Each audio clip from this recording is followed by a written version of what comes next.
Deputado Jorge Seguro Sanches, para responder às questões. 12 minutos, por favor. Muito obrigado, Sr. Presidente. Senhoras e Srs. Deputados, agradeço as questões e procurarei tentar partilhar convosco também a perspectiva daquilo que tem sido o trabalho e relativamente às questões que foram colocadas.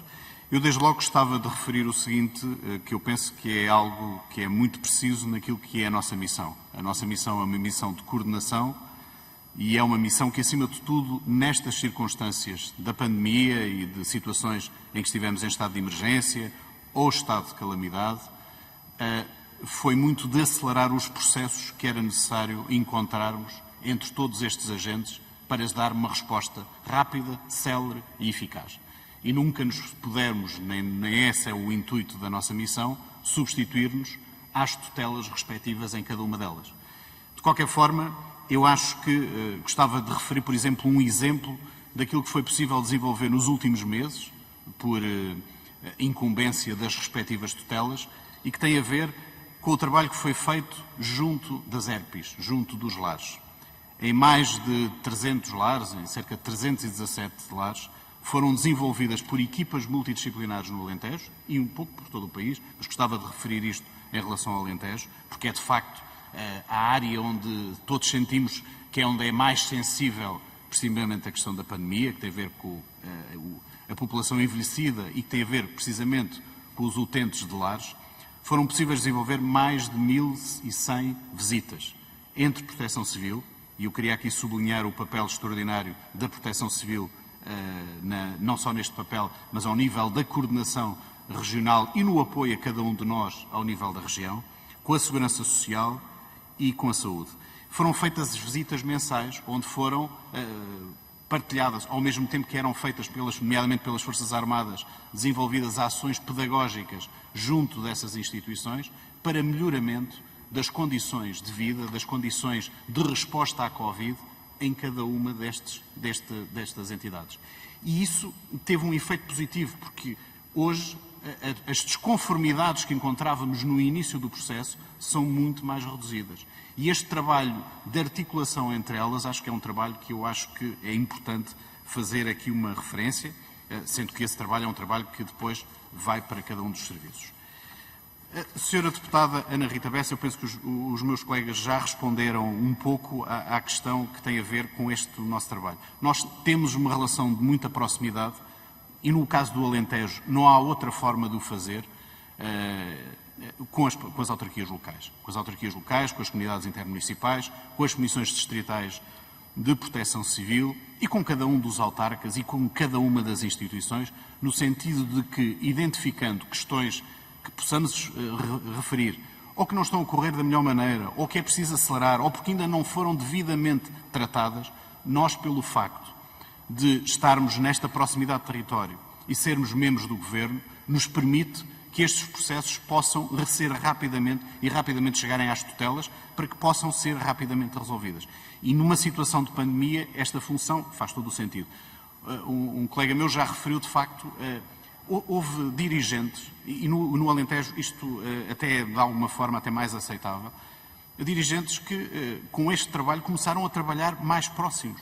E isto eu acho que é algo que eu vejo de uma forma muito positiva e que eu acho que devia ser referido. Sr. Deputado Costa, eu penso que esta resposta tem um pouco a ver com a pergunta que fez sobre os ganhos de eficácia e depois fez penso que fez mais duas referências, uma sobre o papel das Forças Armadas, que eu gostava de desenvolver, e como é que fizemos para criar capacidade de testagem. Eu gostava aqui de referir o papel insubstituível do ICE e do Ministério do Trabalho, da Segurança Social e da Sra. Ministra Ana Mendes Godinho, pela forma como foi possível desenvolver com as academias, no caso do Alentejo, com a Universidade de Évora, e também com aquilo que se desenvolveu através da Universidade do Algarve, a capacidade de testagem naquela região. Hoje, e procurando responder a uma pergunta de um outro senhor deputado que referiu que, o senhor deputado José Soares, salvo erro, que disse, mas estamos a testar menos. Mas temos capacidade de testagem, ou seja, se houver necessidade, nós podemos crescer rapidamente a números que multiplica várias vezes pela capacidade que tínhamos há um ano. E, portanto, isso é algo que ficou à disposição da sociedade, à disposição dos serviços de saúde, para que essa capacidade de testagem já exista e que eu acho que é muito de sublinhar. Sr. Deputado Costa, e neste caso também um pouco como Secretário de Estado Adjunto e da Defesa Nacional, eu gostava de fazer aqui uma referência ao trabalho das Forças Armadas. No dia 2 de fevereiro de 2020, a Força Aérea foi chamada a uma primeira missão que tinha a ver com o Covid, que foi repatriar os portugueses que vinham do Wuhan e foram a Força Aérea que os foi buscar a um território europeu depois da visita.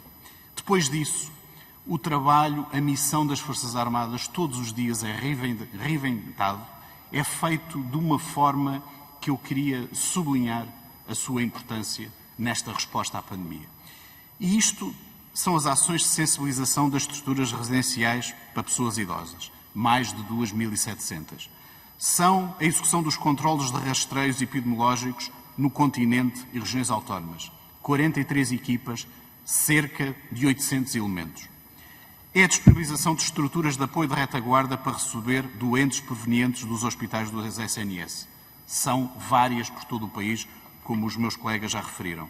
É o facto do próprio Vice-Almirante Gouveia Melo ser o coordenador da Task Force do Plano Nacional de Vacinação contra a Covid-19. Pelo facto do seu apoio ser o Estado-Maior da Força de Reação Imediata ativado para coordenação da Task Force. Pelo reforço da capacidade de internamento para doentes Covid no HFAR. Hoje temos apenas 9 em 35 disponíveis. Mas nós já tivemos mais de 1.050, salvo são 1.063 doentes Covid no HFAR. 632 em Lisboa, 431 no Porto. Queria apelar ao seguinte, a primeira vez que foi necessário utilizar o HFAR foi num surto num lar em Vila Real.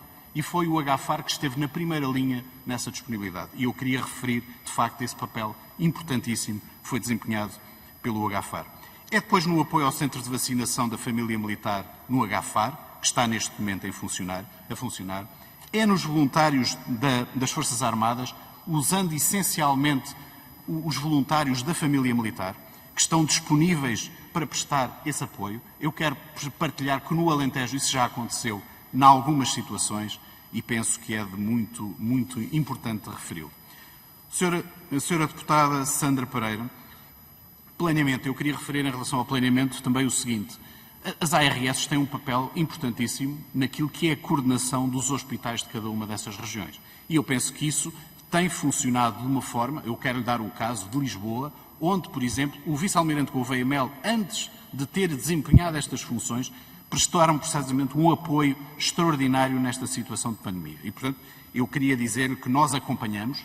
O Alentejo recebeu doentes Covid em determinadas situações que era necessário e também, noutras situações, nomeadamente para o Algarve, houve doentes que tiveram de ir para o Algarve ou mesmo para o Médio Tejo, numa situação em que eu penso que o país funcionou e as instituições do SNS numa solidariedade que eu penso que é de relevar e de fazer este sublinhado. Eu penso que, em relação à pergunta do Sr. Deputado José Soeiro, respondi em relação à questão que ele tinha colocado. Sra. Deputada Alma Riviera, sobre a questão de Beja e a não existência de médico de saúde pública num determinado momento, durante algumas semanas, penso que a questão hoje está resolvida. Está bem resolvida com o Dr. Mário Jorge Santos, que é um dos mais qualificados médicos de saúde pública do Alentejo, e que hoje sente-se, quero lhe dizer que apesar disso não houve atrasos naquilo que tem a ver com os inquéritos epidemiológicos naquela região e que essa falta de recursos humanos hoje é suprida por um dado que eu acho que é de assinalar. Só no Alentejo, neste último ano, no contexto de pandemia, no Serviço Nacional de Saúde, foram contratados mais de 600 profissionais.